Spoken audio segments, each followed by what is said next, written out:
Jason, I can't describe yung feeling ko ngayon. I can imagine anong feeling mo ngayon. Oh, sobrang... Sobrang, wala pa si Marcos. Anong feeling nyo? Naka-qualify na tayo sa World Cup. Wow! Sobrang saya, sobrang...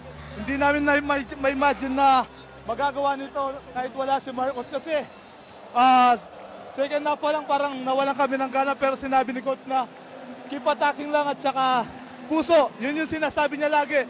Puso. Yung heart ng Pilipino nandyan so magagawa natin yun. Kaya yun, parang yun na lang yung naging result sa amin. So, maisa pang game. Maisa pang game tayo. Championship game na to against Iran. Anong mindset na papasok ng game na to? Basta binibigay lang namin yung best namin. Lahat kami maging aggressive sa either on offense on defense. Kaya hindi ko alam kung paano namin. Oh, thank you, man. Jason, sobrang congratulations, bro.